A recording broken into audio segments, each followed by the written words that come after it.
s'est déjà rencontrés une fois, nous, hein, on avait fait le point un petit peu, et je vous avais proposé, si c'était possible, que vous puissiez rencontrer nos maires de l'association.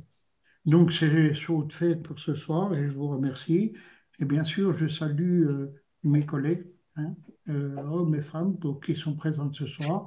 Donc, je crois qu'on a une quarantaine de personnes qui sont connectées. Je pense que ça ira bien au niveau de la connexion, que ça se passera bien.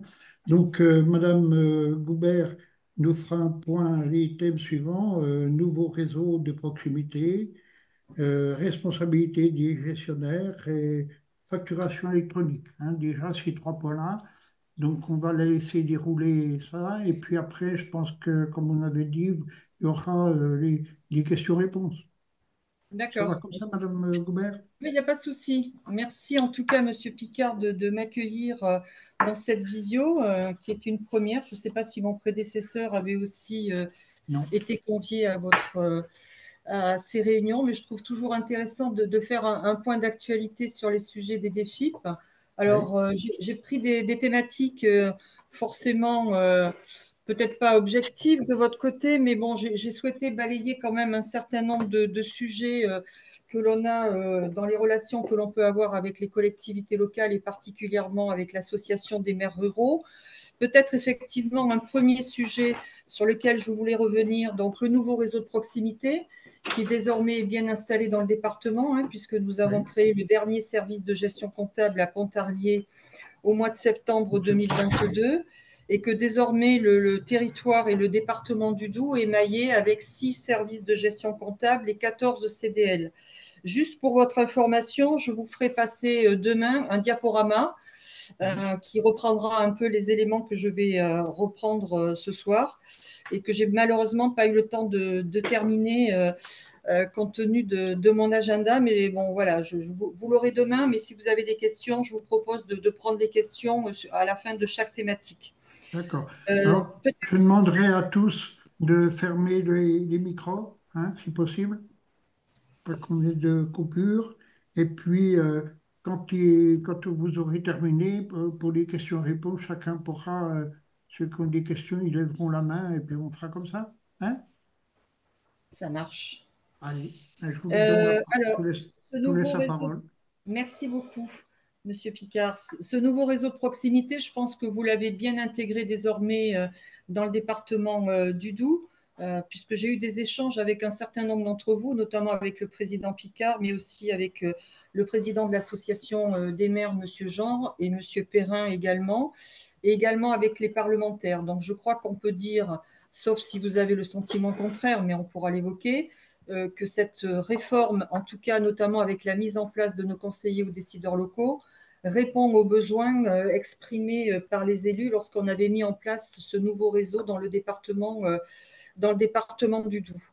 J'ajoute aussi en termes sur un plan d'actualité qu'il y a eu au mois de décembre dernier un rapport de la Cour des comptes, notamment sur quel était le bilan que l'on pouvait tirer 2 ans après la mise en place du nouveau réseau de proximité au sein des départements au niveau national et puis également dans les DOM. Si je vous fais un petit résumé très rapide de ce rapport de la Cour des comptes sur lequel on pourrait peut-être échanger à l'occasion d'une réunion qui pourrait être en présentiel, ce serait quand même plus confortable.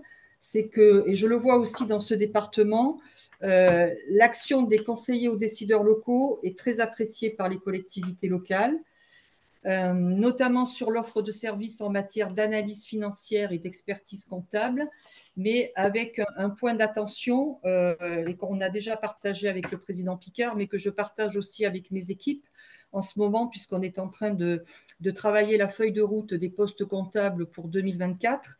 C'est les attentes que peuvent avoir les élus, notamment parce que vous avez connu un réseau qui était maillé avec des trésoreries, donc avec des relations de proximité avec vos comptables. Aujourd'hui, on est sur des structures qui sont plus importantes, les services de gestion comptable, mais on se doit de vous accompagner dans ce dispositif. Et notamment, c'est l'échange que l'on avait eu avec le président Picard c'est le sujet de formation et d'accompagnement des secrétaires de mairie dans les petites collectivités, à la fois sur les sujets comptables, les sujets financiers et aussi les sujets budgétaires. C'est pour ça qu'on a souhaité, dans la mise en place de ce nouveau réseau, faire deux choses que j'avais évoquées avec le président Picard à mon arrivée. D'abord, vous êtes destinataire de la lettre aux collectivités locales que l'on adresse tous les mois à l'ensemble des élus du département, que j'adresse aussi depuis mon arrivée aux parlementaires et également aux services de préfecture. Et quelque chose qu'on a mis en place depuis mon arrivée, c'est ce qu'on a appelé, nous, la newsletter des secrétaires de mairie. C'est un format assez simple, plus accessible pour vos collaborateurs et pour vos collaboratrices. Et cette newsletter qui est assez courte, elle zoome davantage sur des opérations comptables, parfois incomprises de la part de vos secrétaires de mairie, et c'est tout à fait normal parce que le périmètre ou le champ d'investigation d'une secrétaire de mairie, c'est extrêmement large. Hein. Ça va de l'état civil à l'urbanisme et évidemment à nos questions budgétaires.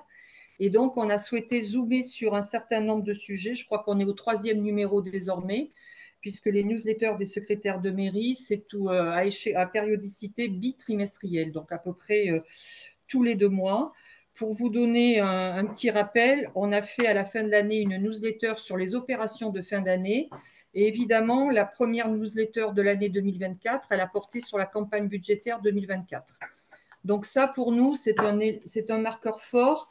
On a eu des retours de secrétaires de mairie, à la fois auprès des services de gestion comptable, mais ici également auprès de la direction, sur un retour assez positif de vos collaborateurs et vos collaboratrices, parce que l'idée, c'est vraiment de faire quelque chose d'assez opérationnel, un pas à pas, parfois avec des captures d'écran, histoire d'avoir des fiches pratiques pour des opérations les plus courantes que peuvent être amenées à faire vos secrétaires de mairie dans le cadre de leurs fonctions. Donc ça, je pense que c'est important. Je rappelle aussi l'importance de vous appuyer sur vos conseillers ou décideurs locaux. Je pense que vous les connaissez tous. Et ce sujet, pour nous, est fondamental. Alors, sur les conseillers ou décideurs locaux, 14 CDL, je le disais, qui maillent le département, avec une cartographie qui bouge parce qu'on a des entrées et des sorties, des collègues qui prennent des postes dans un autre département, par exemple, des collègues aussi qui partent à la retraite. Et dans le document que je vous ferai passer demain, Monsieur Picard, vous aurez à nouveau la cartographie stabilisée avec les conseillers ou décideurs locaux qui couvrent l'ensemble des communautés et des COMCOM du département et avec, entre guillemets, des têtes nouvelles que vous trouverez puisqu'on vient de recruter notamment sur PMA, c'est-à-dire Pays de Montbéliard Agglo, on vient de recruter un conseiller au décideur local qui, par ses fonctions précédentes, devrait être opérationnel assez rapidement puisqu'il était DGS dans une collectivité locale dans le Haut-Rhin. Nous avons également un nouveau CDL sur la communauté de communes des Deux Vallées Vertes et du Pays de Sens-et-Bel-Herbe, Monsieur Daran, qui connaît aussi les problématiques du secteur public local, puisqu'il était en fonction jusqu'à présent dans un service de gestion comptable. Voilà un petit peu ce premier volet que je voulais voir avec vous. Est-ce que vous avez peut-être des questions, des interrogations déjà sur le volet CDL et services de gestion comptable? Je rajoute quand même dans le paysage que, et vous le savez aussi, les services de gestion comptable et responsables assurent aussi des sessions de formation ou en tout cas de sensibilisation et d'information auprès des secrétaires de mairie. Notamment, j'étais hier à Pontarlier, ça a été le cas sur l'arrondissement de Pontarlier, avec un retour très important en termes de participation, puisque je crois qu'il y avait pratiquement une cinquantaine de secrétaires de mairie qui étaient présentes lors de cette réunion qui s'est tenue de mémoire en novembre 2023. Voilà, est-ce que vous avez des questions sur ce volet conseiller aux décideurs locaux et services de gestion comptable? Des interrogations ou pas, puisque souvent ce qui me revient aussi, c'est que dans le monde d'avant, j'ai envie de dire, le fait d'avoir un trésorier plus proche et sa trésorerie à levier, à mout, etc., créer quand même des relations beaucoup plus personnelles entre le comptable et l'ordonnateur. Ben aujourd'hui, c'est le service de gestion comptable, en l'occurrence de Pontarlier, qui porte ces sujets-là et qui assure tout le back-office. Donc, vous pouvez parfois avoir le sentiment d'avoir un lien un peu distendu avec les équipes de la DDFI. mais sachez qu'elles sont extrêmement mobilisées sur vos sujets, sur vos préoccupations. Je vous laisse peut-être la parole peut-être sur cette première partie de NRP, je la compléterai. Moi, je voulais juste ajouter par rapport à ce que vous venez de dire, c'est un confort pour les maires, hein, d'avoir quelqu'un qui puisse nous renseigner, qui puisse être et en plus qui est à notre portée, quoi. C'est une très bonne initiative qui a été prise, tout ça. Bon, nous, on est peut-être un peu gâtés sur le secteur de Beaume parce que il est dans nos locaux de la communauté de communes, Mm, il est dans mm. nos bureaux, donc il est encore un peu plus disponible, hein, quand il peut, parce qu'il est quand même bien pris. Mais je peux répéter que c'est un confort pour nous, pour les maires, et il faut absolument qu'ils prennent rendez-vous, qu'ils aillent le voir pour tous les problèmes de finances et autres. C'est ce que je veux ajouter. Je ne sais pas si quelqu'un veut intervenir. Non. Euh, Madame, je vous vois à l'écran, alors je ne sais pas, Madame Dromard, si vous voulez intervenir. Non, je ne sais pas. Non. D'accord. Ah. Deuxième sujet, toujours dans ce nouveau réseau de proximité sur lequel je voulais revenir également, c'est l'accueil de vos administrés qui se fait à travers les 27 France Services qui maillent aussi le territoire. Et je voulais vous donner, vous le trouverez dans le document que je vous adresserai demain, on a des France Services dans ce département qui fonctionnent, qui reçoivent énormément d'usagers. Moi, je parle sur le volet finances publiques, évidemment, hein, puisque c'est le volet que je porte. Je peux vous donner le top 6 des France Services sur lesquels on a un accompagnement fiscal qui est assez marqué. Mèche avec 260 rendez-vous, donc on est sur des chiffres 2023. Hein. Mèche avec 262 rendez-vous. Je rappelle juste, hein, pour préciser un peu ce point-là, que dans les France Services, les animateurs de France Services sont en capacité de renseigner les usagers sur des questions simples et sur des questions d'orientation ou d'appropriation à nos outils numériques et notamment avoir un accès sur le site impôt.gouv.fr et créer un espace sécurisé sur impôt.gouv.fr pour pouvoir avoir sur cet espace sécurisé l'ensemble des déclarations et l'ensemble des paiements de l'usager. Mais dès qu'on est dans une logique de questions un peu plus complexes, ce sont des rendez-vous qui se font en présentiel dans les France Services, qui sont assurés par des agents des finances publiques. Ce sont des rendez-vous soit en présentiel, soit en visioconférence. Puisque j'ai vu, par exemple, nous avons la visio sur des France Services comme Val d'Aon, nous avons la visio à Saint-Vite, à Pierrefontaine, Premier Sapin, Bouclan, je ne sais pas si je prononce bien, voilà. Sur Gilet et sur Frane, on va aussi mettre en place ce fonctionnement en visioconférence. Ça ne supprimera pas le présentiel, mais ça donnera sûrement plus de fluidité dans les rendez-vous pour les usagers. Parce que parfois, les agents des finances publiques se déplacent pour un ou deux rendez-vous sur une après-midi ou une demi-journée. Donc, ça permet aussi d'optimiser un peu leur temps de déplacement. Je reviens un peu sur le top 6. Donc, le premier France Service, c'est Mèche, 262 rendez-vous. Mout, 250 rendez-vous. Île-sur-le-Doubs, 204 rendez-vous. Baume-les-Dames, 169 rendez-vous. 132 pour Planoise, donc Besançon ici, et 123 sur Hérimoncourt. Sachant que pour Mèche et pour Mout, on a un public particulier, puisque vous savez que dans ce département, frontalier avec la Suisse, on a des contribuables qui sont frontaliers, et le département du Doubs, c'est 40 000 frontaliers. C'est la plus grosse proportion de frontaliers sur l'ensemble des départements frontaliers avec la Suisse.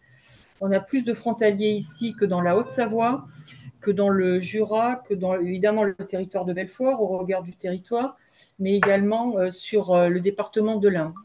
Les frontaliers, c'est une fiscalité tout à fait particulière qui, nous, en interne, nous oblige un peu à spécialiser un certain nombre d'agents sur l'accueil des frontaliers, puisque là, on rentre dans une logique de convention avec la Suisse et avec des taux d'imposition qui sont un petit peu différents.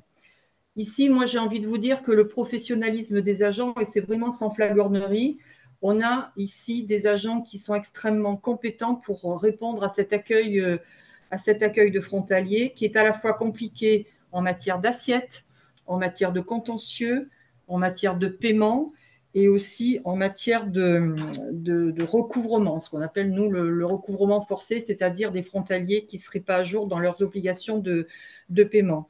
Donc ça, c'est très marqué dans ce département. Et de la même façon, j'ai souhaité mettre en place une convention avec l'Amicale des frontaliers. On a fait un encart dans la PQR locale, notamment dans l'Est républicain, au mois de février dernier, pour accompagner les frontaliers dans leurs démarches déclaratives fiscales et leurs démarches de paiement. On a conventionné avec l'Amicale et avec son président, M. Rivière, qui est donc à Morteau, pour regarder un peu avec lui comment accompagner les frontaliers dans leurs démarches déclaratives. Ça, on va le remettre en visibilité dans le cadre de la campagne déclarative à venir.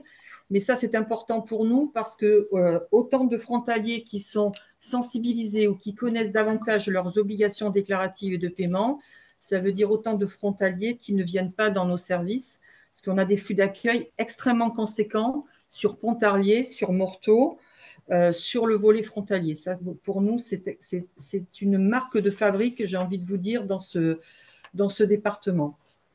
Toujours sur l'accueil des usagers, je pense que je vais vous faire peut-être une proposition là-dessus.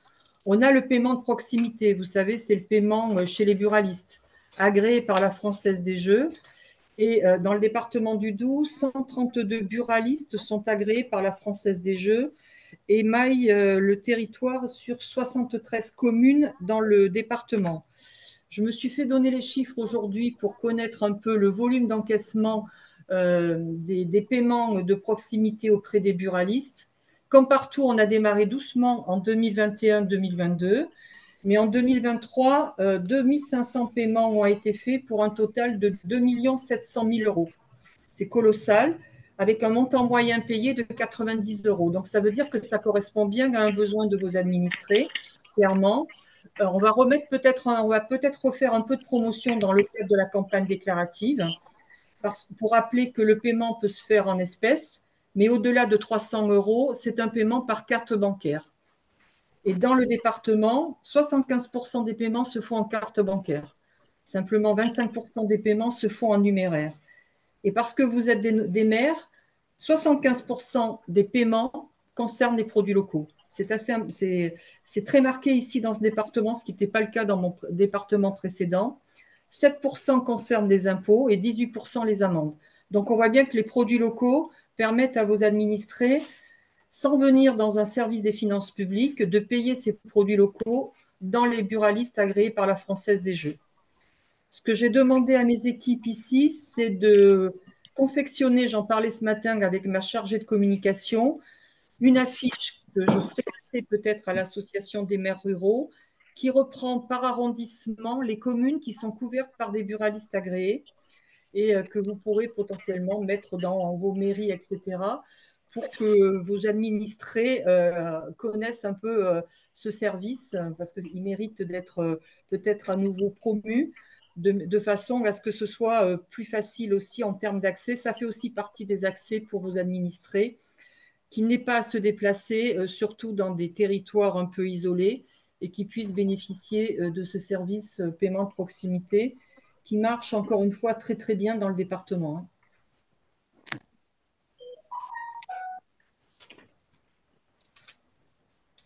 Alors là, j'ai une autre dame devant moi, mais est-ce que vous avez des questions par rapport à cet accueil? Donc, à la fois les frontaliers, à la fois les paiements de proximité, les France Services et puis aussi, bien sûr, les centres des finances publiques et les services de gestion comptable. Ou est-ce que vous avez eu des demandes particulières de vos administrés sur ces sujets-là? Non, c'est bon. Non, Non, non, rien du tout. pas de sujet particulier. Je sais qu'on a de bons retours, mais voilà. Voilà, D'accord. ouais. Donc, est-ce que vous êtes d'accord sur le fait qu'on vous adresse ces affiches qui reprennent donc les communes? Est-ce que vous trouvez… Alors, il y a deux façons de faire. Ça peut être l'affiche et ça peut être aussi vous remettre une dotation de flyers que vous pourriez mettre au secrétariat de votre mairie ou je ne sais pas, sur des panneaux d'affichage. Oui. rappeler l'intérêt des paiements chez les buralistes. On peut mettre sur panneau Pocket aussi. Oui, exact, tout à fait, ouais. Mm. Alors, je ne sais pas si dans vos communes, parce que je le faisais aussi dans mon précédent département, vous devez avoir des panneaux lumineux aussi, pour lesquels on peut aussi vous proposer des messages. On est limité par le nombre de caractères, mais qui permettrait de Mm. promouvoir le service. Si vraiment vous souhaitez que l'on vous prépare le message, on Ouais. peut le faire aussi, et à charge pour vous, évidemment, de le mettre sur vos panneaux lumineux, puisque j'imagine que dans un certain nombre de communes dans le département, vous disposez de ce type de support.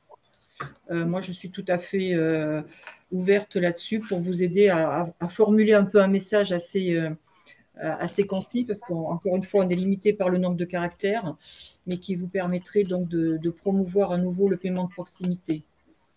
Nous, on peut lancer l'appel, nous, au niveau Oui, des... si vous voulez, Monsieur Picard, et puis après, vous revenez vers Voilà, moi sans problème, hein. d'accord. Hein. Je réponds à la demande. Et si vous avez d'autres idées ou d'autres demandes, je suis tout à fait preneuse de vos demandes, parce que là, on va attaquer la campagne de déclaration.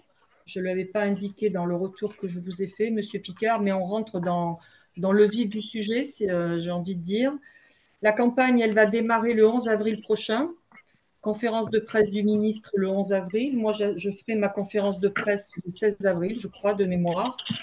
Donc, elle démarre le 11 avril. Sur Internet, pour le département du Doubs, la date limite d'envoi de la déclaration, de la signature de la déclaration Internet, c'est le 30 mai. Puisque vous savez que la France entière est divisée par zone selon la plaque numérologique du département. Et pour la déclaration papier, c'est le 21 mai, à minuit, hein. Évidemment, le cachet de la poste faisant foi, vous connaissez la formule consacrée. Là aussi, moi, je suis à votre disposition si vous souhaitez disposer. Alors, on va donner des imprimés déclaratifs dans les France-Service. On va équiper les France-Service aussi d'affiches, de flyers, etc. Si au regard de votre population, vous souhaitez avoir un volant d'imprimés déclaratifs, faites-le moi savoir et on pourra faire une dotation. Alors, pas forcément pour l'ensemble des communes du département, mais si vous considérez que c'est un sujet pour vos administrés, c'est tout à fait possible, hein. L'essentiel, on est sur une déclaration, la déclaration classique, la déclaration simple, ce qu'on appelle la 2042, déclaration de revenus, mais ça peut être aussi quelques déclarations annexes si vous le souhaitez. On va faire pas mal de communication sur cette campagne déclarative, comme tous les ans, hein, c'est un peu le marronnier au niveau des finances publiques. Pour votre information, sur l'ensemble des France Services et des services des finances publiques l'année dernière, on a reçu 40 000 usagers pendant la campagne. C'est assez important, ce qui veut dire que l'accueil physique est toujours important ici dans le département. Et c'est très souvent un accueil de réassurance, j'ai envie de dire, parce qu'au regard du tissu fiscal, on a effectivement une proportion de la population qui est aisée, mais on a aussi une large part de la population qui est une population avec des déclarations pré-remplies, j'ai envie de dire, donc des déclarations assez simples et ce qu'on appelle, nous, des déclarations automatiques qui sont pré-remplies par l'administration fiscale et pour lesquelles on demande à l'usager de vérifier les données de la déclaration sans la signer, s'assurer que nous confirmer que les données qui sont dans la déclaration sont exactes. Et donc, l'année dernière, quand même, sur les 5 semaines de campagne, 40 000 usagers qui ont été reçus dans nos services, soit en flux continu, soit dans une logique d'accueil sur rendez-vous. C'est ce qu'on privilégie, notamment lorsque les sujets et les questions posées par nos usagers sont des questions, on va dire, un peu plus compliquées, qui demandent un peu plus de temps. Donc, on prend le temps de recevoir les usagers soit dans les France Services, soit dans les services des finances publiques.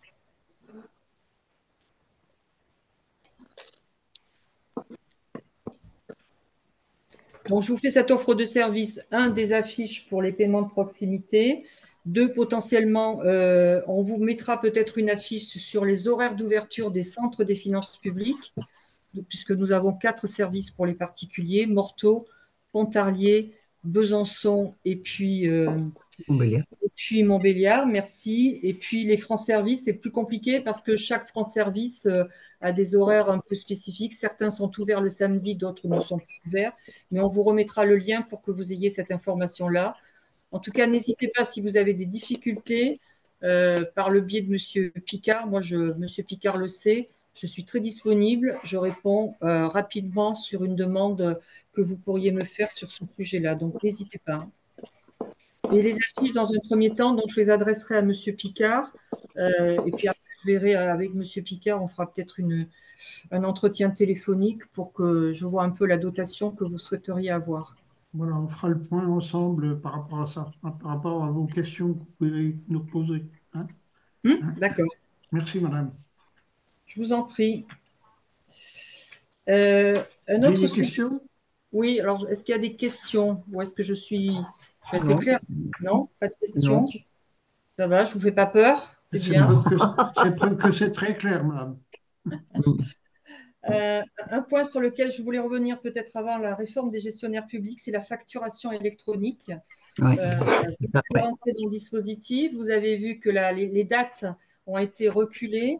Alors, ce n'est pas un projet qui est porté par la Direction générale des finances publiques, c'est porté par l'AIFE.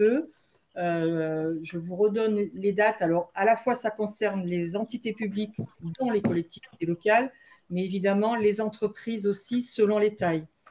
Donc, le calendrier a été revu à l'automne 2023 et ce calendrier prévoit que dès le 1er septembre 2026, toutes les entreprises qui sont soumises à la TVA sont dans l'obligation de recevoir une facture de façon électronique.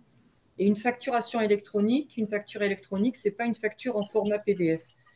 Et vous connaissez le principe de ces facturations électroniques puisque vous utilisez Chorus dans vos Mm. échanges avec les services publics et notamment avec la DDFIP. Et vous rentrerez dans la deuxième étape, dans la deuxième phase de ce calendrier, 1er septembre 2027, où toutes les TPE, PME et les entités publiques dont vous faites partie auront l'obligation d'émettre leurs factures au format électronique. Donc, on a un peu de temps. J'ai envie de dire qu'on va peut-être laisser passer l'année 2024, mais après tout ça, ça se prépare assez en amont. Encore une fois, si vous avez des questions, vos conseillers ou décideurs locaux sont là pour vous répondre. Ils sont bien formés sur ce sujet-là. Mais juste pour vous rappeler que pour les collectivités locales, depuis 2018, on a développé la réception des factures électroniques via le portail Chorus Pro. Et ça, c'est généralisé pour l'ensemble des collectivités depuis 2020. Donc, normalement, depuis 2020, le dépôt des factures sur le portail Chorus Pro ne doit pas poser de difficultés au sein de vos équipes dans le cadre des relations clients-fournisseurs, j'ai envie de dire. Si vous avez un sujet, il faut me l'indiquer, mais je pense que normalement, c'est désormais assez fluide. Peut-être qu'il y a des sujets pour les collectivités, mais il faudra me donner un peu cette information si vous avez quelques difficultés là-dessus sur ces ces factures électroniques et le dépôt de ces factures sur le portail Chorus Pro. Mm. Monsieur Picard, pardon, je vous ai coupé.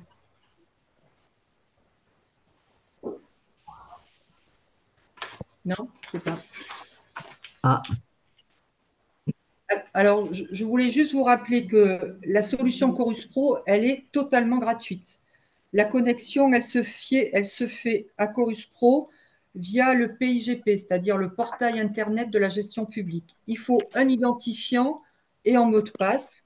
Et encore une fois, si vous avez des difficultés, il faut se rapprocher de votre CDL.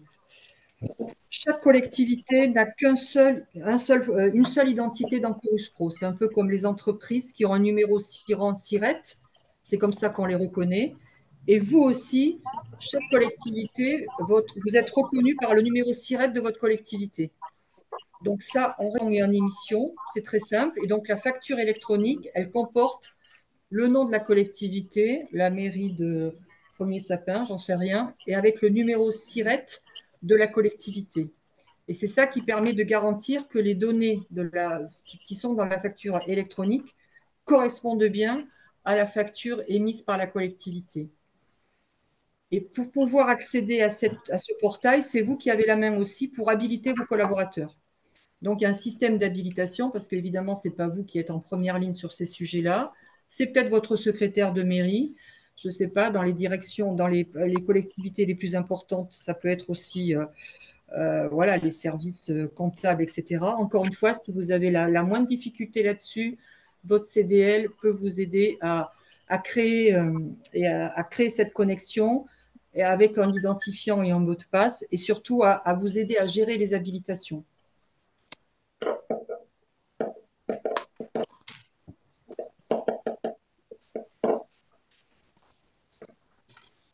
Est-ce que vous avez des questions sur la facturation électronique ou est-ce que c'est… On a encore le temps d'y penser, hein. Oui, Oui, on a le temps, mais c'est vrai oui. que ça vient vite quelque part et que pour le coup, j'ai envie de dire que pour les collectivités locales, c'est autant pour les entreprises, on rentre dans le schéma de la facturation électronique dans un calendrier qui est un peu décalé, autant pour les collectivités, c'est ce que je disais tout à l'heure, vous en bénéficiez via le portail Chorus Pro que vous connaissez depuis 2020. Donc, j'ai envie de dire que le saut, il est pas très haut hein, pour les collectivités locales. Ça vaut pour le Doubs comme pour l'ensemble du territoire. Hein. À mon avis, c'est moins compliqué pour vous que pour une entreprise, une TPE, PME qui parfois ne dispose pas d'experts comptables, etc., ou de soutien en back-office. Pour vous, à mon avis, ou pour vos équipes, ça doit pas poser de difficultés. S'il vous plaît, je peux poser une question. Oui, Alors, justement, concernant Chorus Pro, c'est pas le problème des secrétaires, je pense, parce qu'on a tous Chorus Pro, mais c'est souvent nos clients, enfin, nos fournisseurs, ils ne savent pas comment faire pour se connecter sur cette plateforme. Et ça serait bien qu'on ait un tuto pour leur envoyer, pour leur transmettre et puis créer un compte. Je pense que c'est facile, mais pas pour tout le monde. d'accord, ok. Ok, un tuto pour les fournisseurs, c'est Oui, ça? oui, bien sûr, oui, parce que nous, on a beaucoup de fournisseurs des gros fournisseurs sont sur Chorus, Ouais, mais les petits artisans Oui, oui. ne sont pas d'accord. branchés Chorus, ils sont à côté, hein, ils nous envoient les factures toujours par courrier et ça a un problème, quoi. Ça Ouais. sera un problème plus tard. Pour l'instant, ça va encore, mais effectivement, Ça sera un problème quand on va basculer à la date que je vous ai dit, c'est-à-dire en Oui. 2027, c'est ce que je vous disais. Mais pour le coup, ce qu'il faudrait déjà, c'est qu'il rentre dans la logique d'avoir une facture au format facturation électronique, c'est-à-dire avec toutes les informations utiles pour pouvoir déposer la facture. Mais ok, je prends le point, Monsieur Lacroix. ouais, c'est très Je bien, Mhm. regarde ça. merci. Donc ça pourra être un pas à pas. Ok, Oui, d'accord. voilà, un tuto pour que, Ouais, voilà, qu'ils d'accord. s'inscrivent sur la plateforme, savoir ce qu'ils doivent faire avant pour avoir, voilà. Ça marche. Ok. Je ferai passer le tout à Monsieur Picard. Hein. Oui, oui, oui, mais oui. D'accord. Ok. Oui, c'est normal parce que j'en ai discuté avec Madame Borganigno lorsque je l'avais rencontrée, donc la présidente de la CMA, qui elle, pour le coup, a toutes les TPE, PME quasiment. C'est une vraie inquiétude hein, pour les artisans, effectivement, Mhm. et Ben, je notamment pense pour qu'il faut les toutes petites entreprises qui n'ont pas, comment dire, d'appui personnellement, je comme ça. pense qu'il faudrait en parler également à la Chambre du commerce et de l'artisanat, parce que Oui, c'est les premiers concernés, je suis pour d'accord. les aider à se mettre là-dessus, parce que c'est important, hein. Demain, on ne pourra plus travailler avec les petits artisans locaux, et c'est dommage, quoi. Mais Madame Borganino, elle est vraiment sensibilisée à ça. Et lorsque je l'avais rencontrée, je lui avais proposé d'ailleurs de faire à la rentrée 2024. Alors à l'époque, on n'avait pas encore eu le nouveau calendrier, hein, mais à tout le moins d'intervenir dans le cadre d'une réunion avec avec les professionnels qui sont gérés par la CMA. Et en plus, Madame Borganino, si je me rappelle bien, elle a une entreprise de BTP. Euh, Mhm. voilà, donc c'est vraiment elle était très sensibilisée à ça. Hein. Je Merci. refais un point avec elle, vous inquiétez, ouais, je prends le point. D'accord.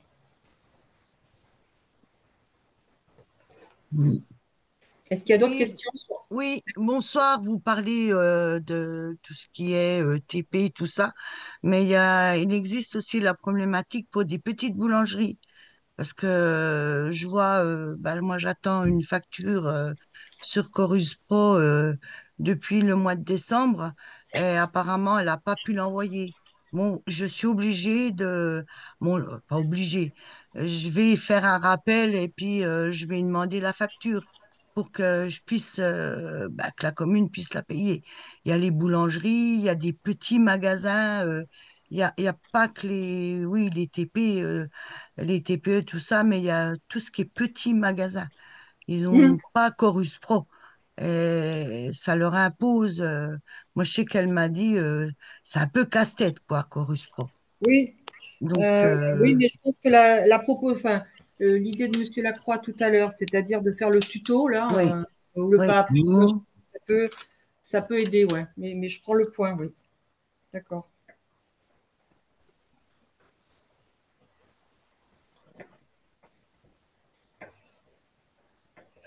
Vous voyez, hier j'étais à Pontarlier et j'étais dans mes services de Pontarlier et on a été déjeuner dans un restaurant rue de la République là. Et donc, la dame qui a encaissé le repas m'a demandé quelle société on était. Je lui ai dit qu'on était les finances publiques. Et elle m'a dit, oh là là, moi je suis perdue dans Chorus Pro, j'y arrive pas. Est-ce que vous pouvez m'aider? Est-ce que quelqu'un peut m'aider chez vous? Alors bon, voilà, j'ai pris son adresse, j'ai pris sa carte de professionnel et je pense qu'on reviendra voir le restaurant en question pour expliquer un peu tout ça. Mais je prends le point sur le tuto, ouais. Je reviendrai vers vous là-dessus. Ouais. Est-ce qu'il y a d'autres questions? Peut-être je zoome sur la réforme des gestionnaires publics. Alors, je zoome pourquoi? Parce que la pédagogie, c'est l'art de la répétition, j'ai l'habitude de dire.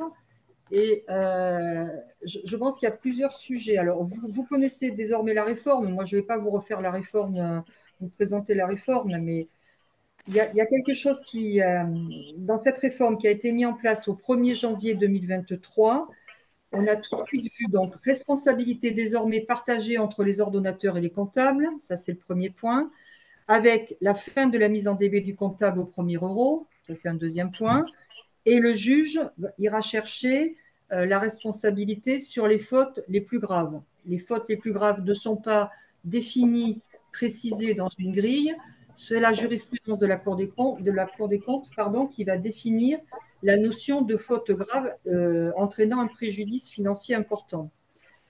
Ça, c'est le principe de la réforme. Donc, à la fois des ordonnateurs et des comptables qui peuvent être donc mis en responsabilité sur ce nouveau régime. Il y a une chose qui est très importante dans ce régime et j'attire votre attention là-dessus parce que je pense l'avoir, j'ai le souvenir le souvenir d'avoir demandé à mes équipes que dans une lettre aux collectivités locales du début d'année ou de l'année dernière, on rezoome à nouveau sur un document qui s'appelle la maîtrise des risques dans les collectivités locales. Je ne sais pas si ça vous parle, ce document-là, qui est extrêmement simple. Pourquoi je vous parle de ce document-là? Parce que la réforme des gestionnaires publics, ça veut dire euh, travailler en interne sur ce qu'on appelle le contrôle interne, c'est-à-dire identifier dans les processus comptables et budgétaires quels sont les processus qui sont les plus à risque dans votre collectivité, au regard de votre collectivité et au regard aussi de la compétence de vos équipes. Alors, je ne vous fais pas peur en vous disant ça, parce que ce livret, il a été construit, élaboré, rédigé, co-rédigé entre la DGFiP et le CNFPT. Il est extrêmement simple. Ce sont des fiches pratiques, comme disait M. Lacroix, on est dans la logique du tuto. Et c'est simplement des fiches pratiques qui vous permettent de regarder, alors ça aussi, à voir avec vos CDL, hein. Ça, j'y tiens beaucoup parce que si les CDL peuvent vous accompagner sur des analyses financières, des expertises et sur des conseils en matière budgétaire, comptable, etc., la mise en place de la RGP dans vos collectivités, c'est aussi au CDL de vous accompagner avec ce livret de la maîtrise des risques. Et ce livret de la maîtrise des risques, il est vraiment très, très simple et il a été fait vraiment pour les petites collectivités, puisque vous êtes représentatif ici, là, ce soir dans la visio, des petites collectivités. Moi, je ne m'adresse pas à la ville de Besançon ou à la ville de Montbéliard. Ils ont ce qu'il faut comme staff derrière. Ça ne veut pas dire que le contrôle interne est fait ou bien fait, mais en tout cas, ils ont les équipes. Par contre, vous, dans vos collectivités, ça peut être compliqué. Donc, en fait, vous avez, c'est présenté, c'est un livret extrêmement court. Je pourrais le donner à Monsieur Picard, le renvoyer à Monsieur Picard pour qu'il vous le rediffuse si vraiment vous l'avez perdu de vue. Mais c'est vraiment très très simple, c'est moins de 10 pages et c'est conçu sous forme de questions-réponses. En gros, c'est est-ce que la sécurité informatique de ma collectivité est suffisante? Je reviens sur le sujet des faux-vies. Hein. Vous avez vu qu'on a fait un numéro spécial sur les fraudes au virement. Est-ce que les principales procédures financières et comptables sont fiabilisées? Je ne vous fais pas peur par rapport à ça parce que c'est extrêmement simple dans ces fiches pratiques. Et troisième item qui est développé dans les fiches pratiques, est-ce que l'organisation financière et comptable de ma commune est bien encadrée? Ça veut dire, est-ce que j'ai un titulaire et un suppléant? Est-ce que j'ai un remplaçant lorsque la personne n'est pas là? Est-ce que mon niveau d'habilitation est correct? Qu'est-ce que nous ne pouvons plus accepter? Je ne sais pas, je lis Madame Pitin. Alors, moi, j'arrive pas à. J'ai pas accès au chat là parce que je suis sur le poste de ma secrétaire, mais peut-être que vous me lirez les questions du chat après. Est-ce que l'organisation donc financière et comptable de ma commune est bien encadrée? Est-ce que j'ai bien prévu d'avoir un remplaçant lorsque celui qui a l'habilitation principale part en congé, est malade, etc. Donc tout ça, ce sont des questions. Et si vous répondez oui à ces questions-là, ça veut dire que vous maîtrisez, vous sécurisez les processus comptables et financiers dans votre collectivité. Sinon, il y a des réponses aussi derrière qui vous permettent de réexaminer ces processus. Et encore une fois, c'est les CDL qui vont vous aider là-dessus. Moi, j'ai beaucoup mis l'accent à mon arrivée sur ce sujet avec les CDL. Et je pense qu'il faut vraiment que vous rapprochiez de vos CDL si vous avez un doute là-dessus. C'est très important parce que ça va sécuriser vos processus. Alors, je passerai à M. Picard si vous en êtes d'accord. M. Picard, je vous repasserai le livret, comme ça vous l'aurez en PDF. Peut-être plus simple que de l'avoir sur un lien, parce que c'est important dans ce nouveau régime de responsabilité où la mise en DB du comptable n'existe plus et où on est dans une logique de responsabilité partagée. Notamment, moi, je pense aux régisseurs. Je fais la tournée de mes services en ce moment. On me dit que il y a beaucoup de régies ici. Hein. Au niveau du département, je crois qu'on est à 760 régies, c'est assez colossal. Mais enfin, c'est partout pareil. Hein. Ce n'est pas le sujet en soi, mais beaucoup de dossiers de régie ne sont pas à jour. Parfois, on a dans nos dossiers des délibérations qui datent, des régisseurs qui ont changé, on n'a pas les nouveaux régisseurs, etc. On n'a pas l'acte de constitution de la régie. Donc, il y a pas mal de choses sur lesquelles il faut qu'on travaille collectivement. Ces sujets de dossiers de régie, ça ne relève pas de votre ressort. Hein. C'est porté par le service de gestion comptable avec le CDL.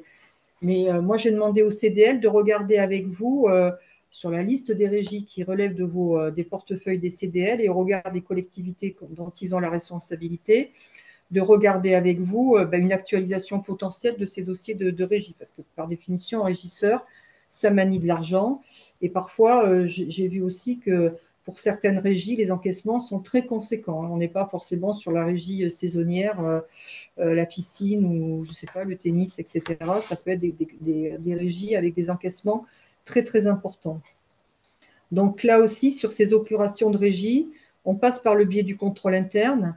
Mais moi, je suis prête à regarder avec mes CDL, peut-être, si vous le souhaitez. Hein, moi, je ne sais pas hein, comment on peut faire ça, mais vous sensibilisez ou vos équipes à ce volet de contrôle interne, au-delà du livret, qui vraiment est très, très simple parce qu'il a été conçu de manière, à ne pas vous effrayer quelque part, mais à vous aider à vous poser les bonnes questions. Vous, alors, je ne dis pas vous en tant que maire, hein, mais peut-être vos équipes, à vous poser les bonnes questions sur la sécurisation de vos procédures comptables et budgétaires.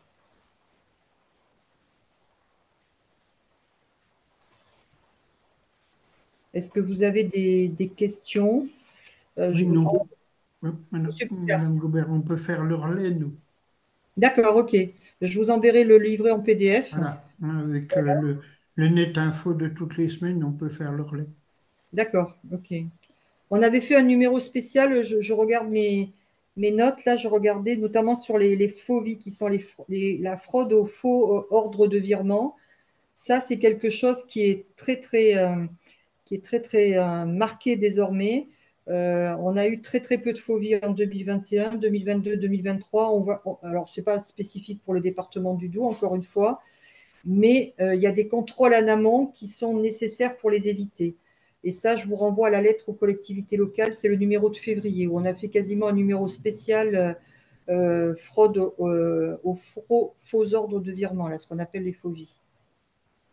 Donc ça, pour le coup, c'est un risque financier majeur parce que même si l'argent détourné n'a pas été récupéré, c'est à la collectivité qui a fait l'objet d'un faux vie de payer le créancier. Donc ça peut vous amener assez loin. Reprenez ce numéro spécial faux vie là, de la lettre aux collectivités qu'on a diffusé au mois de février. D'ailleurs, j'en profite pour vous demander la lettre aux collectivités locales, si je me rappelle bien, pour ma chargée de com, elle est diffusée dans les BALF. Je peux me tromper, mais vous allez me dire si vous l'avez, vous la recevez. Je pense qu'elle est diffusée dans les boîtes aux lettres des mairies. Je ne sais pas, mairie, mairie, je sais pas, premier sapin, etc. On a toujours du mal ici au niveau des finances publiques. Autant la newsletter des secrétaires de mairie, pour nous, c'est assez simple, hein, puisque par définition, on les connaît. Et on actualise la liste avec les CDL. Donc, on identifie bien nos secrétaires de mairie, entre guillemets. Mais pour le coup, sur la lettre aux collectivités locales, je pense qu'elle arrive sur une boîte générique. Alors, je ne sais pas si vous êtes destinataire de cette lettre ou en tout cas si on vous la communique, sachez qu'on a un numéro, voilà, tous les mois on fait une lettre aux collectivités locales.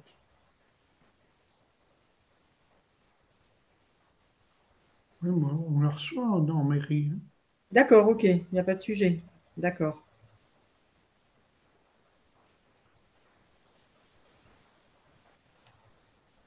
Est-ce que vous avez des questions? Je vous enverrai mon support demain. Madame Goubert, oui, j'ai une question, encore moi, bien Et, sûr. Excusez-moi. ce Euh, problème des impayés sur nos communes. D'accord. Monsieur Picard, vous pouvez préciser? Ben, Dites-moi. les impayés, on a des impayés aussi bien sur les locations de terrains communaux, les locations de Ouais. logements, les locations, tout ça. Bon, comment on peut faire pour un petit peu faire en sorte qu'on n'ait pas trop de dépenses qui passent à l'as, quoi. Ouais, nous on fait du recouvrement forcé derrière, hein. Après, il faut la politique de recouvrement forcé, c'est porté par le service de gestion comptable. Oui. Euh, alors, quel est votre après sur le sujet des impayés? La crainte, c'est de rester avec une ardoise, hein, on va dire ça comme ça. Ah, je vous entends plus. On a beaucoup d'admissions de valeur aussi, hein.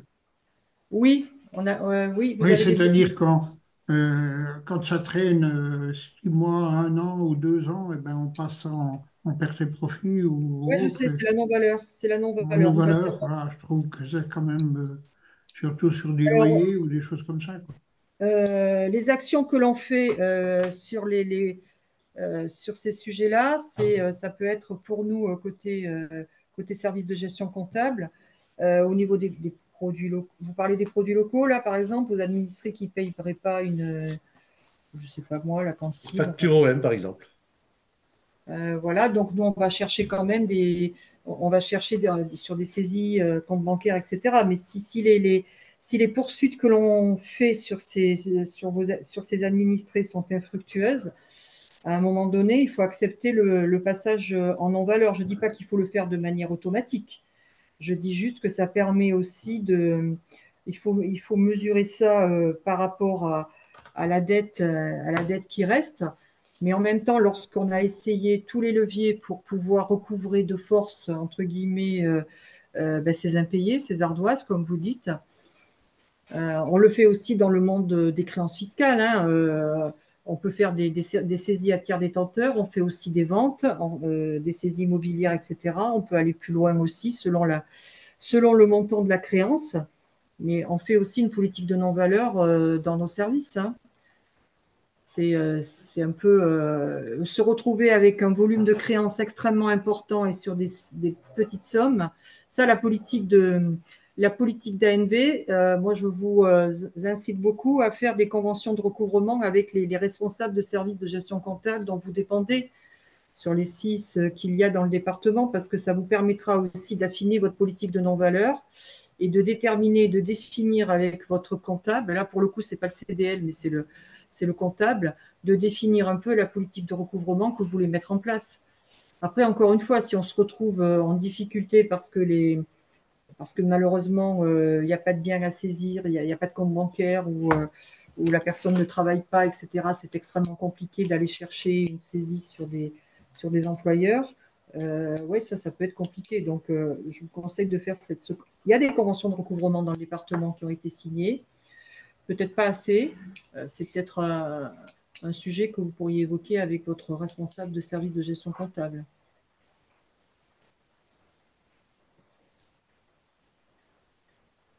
Et parce qu'on a, dans nos villages ou autres, on a aussi un problème des cantines qui ne sont pas Oui, c'est réglées, ça. toutes ces choses-là, C'est quoi. ça. Je suis C'est quand d'accord. même. Même moi, je refuse pas que les enfants aillent manger à la cantine, hein, c'est pas Bien du sûr. tout ça. Mais je Mhm. pense qu'à un moment donné, il faut quand même, faut que tout le monde paye ce qu'il doit, hein. Ouais. Quand on fait de l'ANV, ça veut dire qu'on n'a aucun moyen, on a tout essayé avant et qu'on sait que de toute façon, c'est irrecouvrable. Ça, c'est clair. Mais quand on fait de l'ANV, ce n'est pas sur une créance contemporaine. Si on fait une admission à non-valeur, ça veut dire que c'est une créance ancienne pour lesquelles on a tout essayé et malheureusement, on se retrouve un peu, entre guillemets, un peu coincé pour trouver une solution de recouvrement. Alors, je ne sais pas si c'est quand même pas on a quand même ici un taux de recouvrement sur les produits locaux qui est extrêmement bon, hein, dans le département, hein. Alors, évidemment, il y a toujours des cas d'exception, hein, comme vous l'évoquez, ça c'est toujours cela, quoi. C'est toujours cela qui pose problème, hein, je suis d'accord avec vous, mais globalement, on a quand même un taux de recouvrement qui est plutôt bon, hein.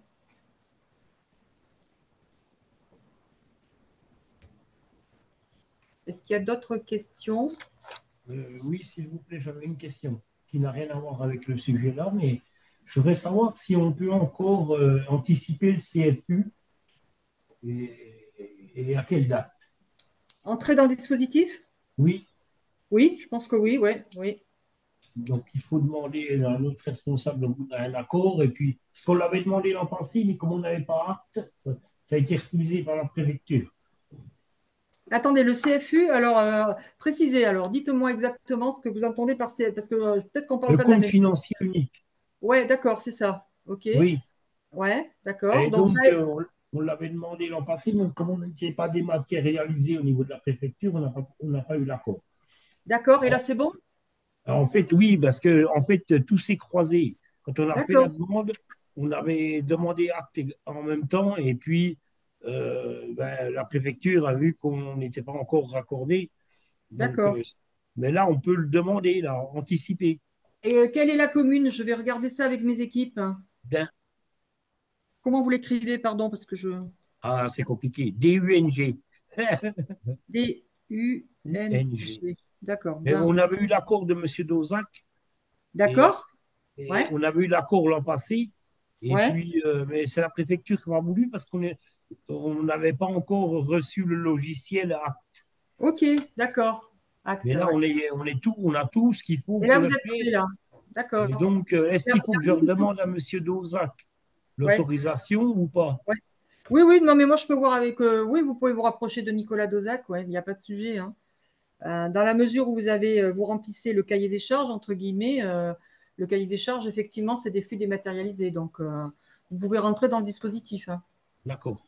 Mm. Bon, on va refaire la demande. Mais par contre, il faut que je reprenne une délibération. Oui, oui, oui. OK. Il y a deux Oui, questions dans le chat. La première de Daniel Pitavi concernant la facturation. elle demande si on ne peut plus accepter les factures remises en main propre. Ah si, pour le moment, on peut les accepter parce qu'on a un décalage dans le temps. Par contre, moi, ce que j'avais noté, c'est assurer la montée en charge, notamment des petits artisans. Et typiquement, ce que disait la personne tout à l'heure, la boulangerie, la petite boulangerie, j'ai ça en tête, hein, de aider un peu voilà, les commerces de proximité, ou en tout cas, c'est pour monter à bord sur la facture en format facturation électronique pour pouvoir déposer la facture dans Chorus Pro. C'est ça la question. Donc, pour le moment, moi, j'ai envie de vous dire, dans la mesure où il n'y a pas d'obligation aujourd'hui, puisque le calendrier a été décalé dans le temps, mais plus on démarre tôt, mieux c'est, quoi, quelque part. Donc, si déjà je prends le cas de la petite boulangerie de tout à l'heure, hein, si d'ores et déjà la petite boulangerie du village arrive à faire une facture électronique une facture normale, on va dire, qui reprend toutes les données nécessaires qui figurent dans la facture, qui figurent dans la facturation électronique, c'est autant de. Ça permet aussi d'acculturer un peu la mise en place de la facturation électronique pour la petite boulangerie. Là, je prends, parce que je l'ai noté comme ça sur mon post-it, mais vous voyez ce que je veux dire? Il n'y a pas d'obligation aujourd'hui de demander à un fournisseur de basculer en facturation électronique, si c'est la question, dans la mesure où on a un décalage dans le temps. Par contre, on peut commencer à lui dire, pour que la facture, pour que tu sois prêt en 2026 ou en 2027, selon le cas de figure, il faut que la facture reprenne un certain nombre de données qui figurent donc dans Chorus Pro, enfin dans les factures qui sont déposées sur Chorus Pro. Mais je vous fais le tuto là, on va regarder ça. Et puis la deuxième question, donc de la commune de Lannan, parfois les employeurs ne revoient pas les ATD. Quelles actions pour les contraindre à répondre? Il n'y a qu'une relance, il n'y a pas d'obligation. C'est un peu comme nous quand on fait des ATD sur des comptes bancaires où la banque ne répond pas. Il faut faire une relance. Alors, est-ce que c'est des cas particuliers? Est-ce que c'est toujours le même employeur? Je ne sais pas, ça dépend des cas de figure. Hein. Ça, c'est localement qu'on peut le voir. Mais normalement, un employeur est tenu de répondre à une demande de saisie arrêt sur salaire. Pour le coup, là, on est sur du salaire. C'est légal, il y a une obligation de répondre. Si vraiment vous avez des cas comme ça, qui sont des cas extrêmement. Est-ce que c'est des cas, on dirait marginaux, au sens où je comprends bien que ça pèse aussi sur les finances de la commune, hein, ce n'est pas le sujet, mais si vous avez vraiment ce cas de figure, côté des défis, enfin côté finances publiques, nous, on n'a pas de levier pour ça. On le fait aussi côté. On peut le faire. Nous aussi, on fait des SATD employeurs, hein, des saisies à tiers détenteurs pour les employeurs sur des salaires, comme on le fait aussi sur des banques. Il nous arrive aussi de ne pas avoir de retour ou de réponse. Hein. Donc, on fait une relance. Mais normalement, il y a une obligation légale à répondre à la saisie. Hein.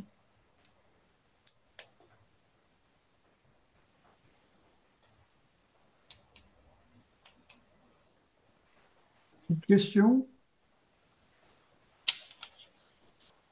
Alors, si j'ai une petite, oui, pardon, oui, j'ai une petite remarque, moi. Vous m'entendez bien là? Très bien. Oui, ouais. Oui. C'était juste sur le paiement en fait des factures lorsqu'on paye en ligne, par exemple par France Connect, hein, payer une facture publique. En fait, on est toujours obligé de payer le montant total exact de la facture. Oui. Alors, je dis ça parce que pour des habitants, des fois, c'est une façon de gérer leur budget. Euh, voilà, quand on a un mois pour payer et puis de payer la facture sur deux mois différents, ça permet d'en payer une première partie et puis une deuxième partie le seul. Ça revient à demander un délai de paiement à la trésorerie, mais c'est quelque part les gens le gèrent eux-mêmes. Mais en fait, on peut pas faire ça. On est obligé de payer le montant total exact de la facture. D'accord, ok. Vous voyez, c'est en gros. D'accord, je vais regarder ça.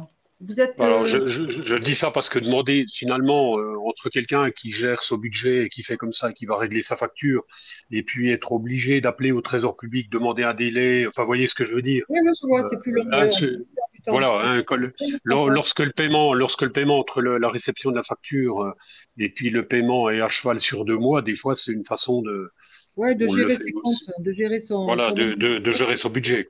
Ouais, je comprends, ouais. Mais je crois que là, on n'a pas le choix, ouais. C'est sûr. C'est sûr que ça décale dans le temps, parce que du coup, effectivement, ça oblige votre administré à venir au service de gestion comptable, ou bien par téléphone, et à demander un échelonnement de la dette. Alors, ça peut être en 2 fois, hein, c'est vrai, je suis d'accord. Ouais. Bon, je ferai la réponse à Monsieur Picard, hein. Je prends la question donc pour le CFU, là, pour la commune de Monsieur le maire de la commune de Dang, je ne sais pas si je prononce bien. Oui, Je très laisse bien. voir avec Monsieur Dozac. Mais bon, il n'y a pas de sujet en soi dans la mesure où vous avez, comme je le disais, vous remplissez le cahier des charges désormais puisque vous êtes en dématérialisation. Je prends le point sur le paiement des factures en ligne parce que pour le coup, je peux peut-être le faire remonter au niveau national, ce sujet-là. Je vais voir avec mes équipes demain. J'adresserai à Monsieur Picard donc le livret qui a été donc coécrit avec le CNFPT pour les petites collectivités en matière de contrôle interne dans le cadre de la réforme des gestionnaires publics. Je vais regarder pour le tuto là, pour les fournisseurs pour un accès Chorus. Ça aussi, je redonnerai à Monsieur Picard. Et puis, je donnerai aussi. Alors, Monsieur Picard, ça va être la hôte du Père Noël. Je vous adresserai également les affiches, donc à la fois s'agissant des paiements de proximité, comme je vous l'ai proposé, et puis aussi l'affiche pour la campagne déclarative sur les heures d'ouverture des finances publiques, avec les dates de dépôt des déclarations Internet et des déclarations papier. Puis si vous avez d'autres demandes, vous pouvez me solliciter, je regarderai. Vous préparerez tout ça, puis je prendrai ça à votre bureau. Non, vous nous enverrez en PDF, Charles, Ah comme ben vous ça, allez moi, tout nous envoyer. oui, je m'en occuperai, oui. Bon, ben pas de problème. Pas de problème. Il y a encore une question de Madame Pitavi. Faites-vous fréquemment des prélèvements sur salaire? Ça arrive.